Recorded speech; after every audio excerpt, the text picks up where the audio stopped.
Dobrý deň, som zo spoločného sekretariátu a dovolím si teda povedať, že by sme mohli pokračovať, nakoľko nám skončila prestávka. Ja by som vám chcela teraz predstaviť čas monitorovanie na úrovni projektu.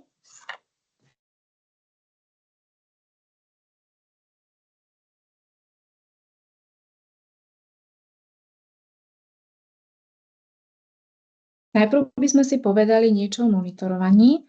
Monitorovanie projektu je rozdelené na dve základné časti, a to monitorovanie projektu za jednotlivých projektových partnerov, teda na partnerskej úrovni, a monitorovanie projektu ako celku, teda na projektovej úrovni.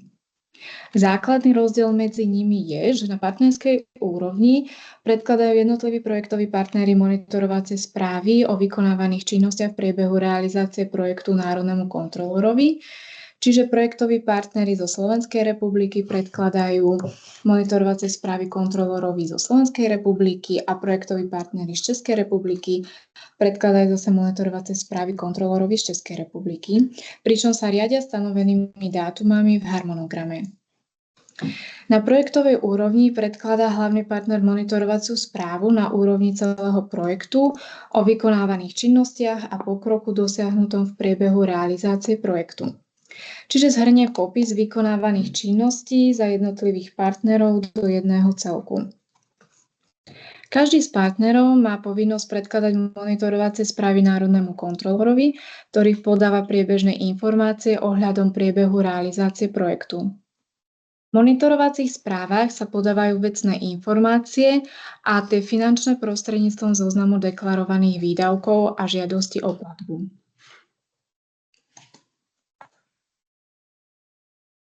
Partneri sa riadia schváleným harmonogramom, ktorý je súčasťou zmluvy ako príloha číslo 3 a podľa uvedených dátumov predkladajú monitorovacie správy a zoznam deklarovaných výdavkov.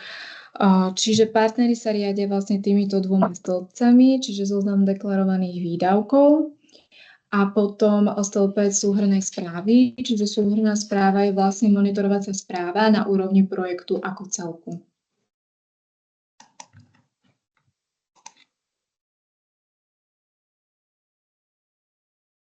Hlavný partner predkladá niekoľko typov správ na úrovni projektu.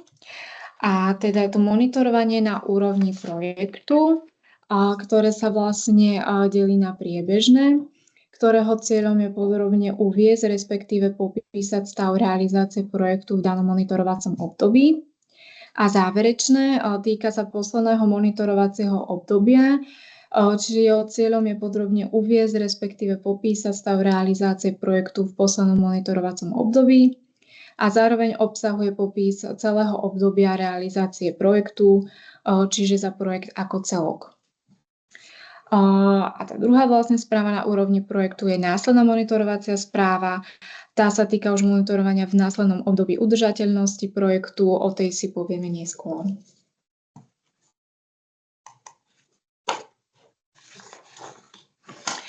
Čiže monitorovanie na úrovni projektu slúži pre účely monitorovania plnenia cieľov programu, za ktoré vždy zodpovedá hlavný partner.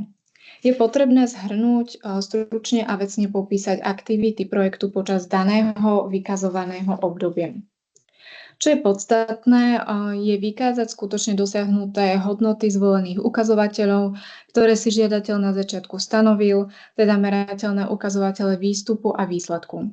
Hlavný partner ich vykazuje v monitorovacej správe na úrovni projektu prostredníctvom ITMS.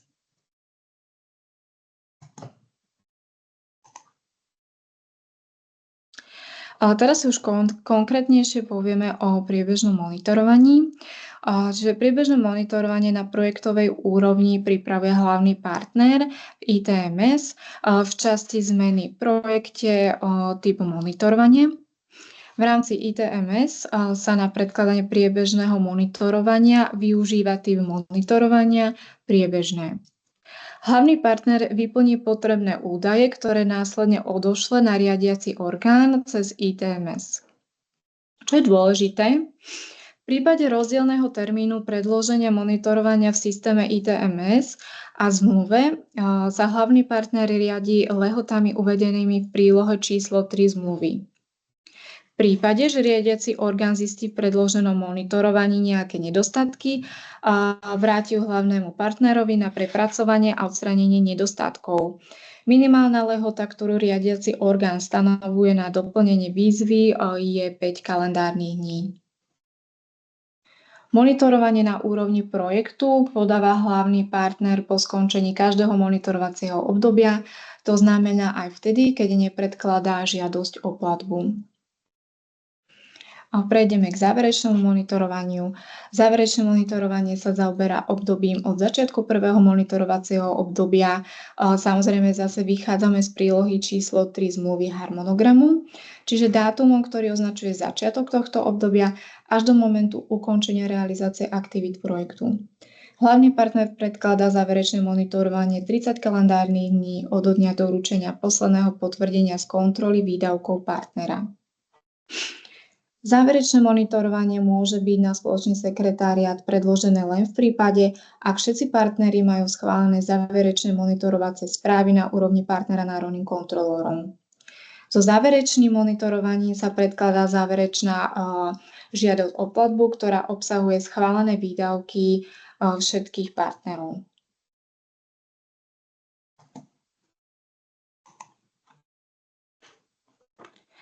Teraz prejdeme monitorovaniu projektu po ukončeniu jeho realizácie, čiže to je tzv. Následné monitorovanie. Podmienka v zmluve stanovuje lehotu monitorovania projektu po dobu 5 rokov v prípade investičných projektov. Čo sa týka ostatných prípadov, je to 1 rok od dňa finančného ukončenia realizácie aktivít projektu. Následné monitorovanie na úrovni projektu je hlavný partner povinný predkladať riadiacemu orgánu za 12 mesiacov počítaných od dňa finančného ukončenia realizácie aktivít projektu, a to do 30 kalendárnych dní od skončenia 12-mesačného obdobia. Následné monitorovanie je vyplňané v systéme ITMS. Posledné následné monitorovanie je hlavný partner povinný predložiť riadiacemu orgánu najneskôr 90 kalendárnych dní pred ukončením platnosti a účinnosti zmluvy. Teraz by sme si prešli nejaké najčastejšie chyby v monitorovacej správe, čiže čomu by ste sa mali vyvarovať. Je to uvádzanie nesprávneho monitorovacieho obdobia. Častokrát býva nedostatočný popis aktivít, schválených zmien dodatkov. Častokrát vlastne nebýva nahraná fotodokumentácia z implementácie projektu a publicity projektu. A taktiež vlastne záverečná monitorovacia správa je predložená len za posledné monitorovacie obdobie, čiže chýba tam nejaký preberací protokol alebo čestné prehlásenie, takže týmto chybám by ste sa vlastne mali vyvarovať.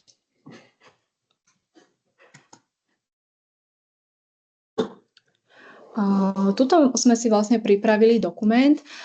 Je to monitorovacia správa na úrovni projektu, čiže pripravili sme, spoločný sekretariát vlastne vytvoril takúto pomôcku k jednotlivým poliam, ako je daný formulár potrebné vyplniť. Čiže červeným vlastne je popísané, čo do danej bunky je potrebné odpovedať. Je to vlastne uvedené tu v prezentácii. Myslím, že si to nemusíme tak dopodrobná vlastne rozprávať. V úvode máte nejakú hlavičku a ďalej vlastne postupujete podľa toho, čo je uvedené v popise.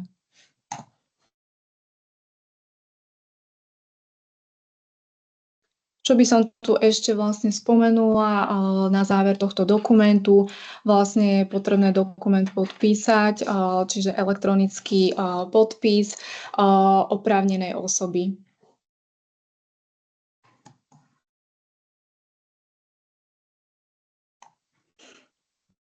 Čiže monitorovanie projektu, postup predkladania monitorovacej správy v ITMS, vlastne nájdete na našej webovej stránke skcz.eu. A tuto sme si vlastne pripravili pre vás na ďalších slajdoch, sa nachádza vlastne presný postup predkladania monitorovacej správy cez ITMS. V prípade, že si ho budete chcieť pozrieť, môžete ho teda nájsť na tejto našej spomínanej webovej stránke, alebo si ho môžete následne otvoriť v tejto prezentácii. Čiže ja vám toto len takto rýchlo prebehnem.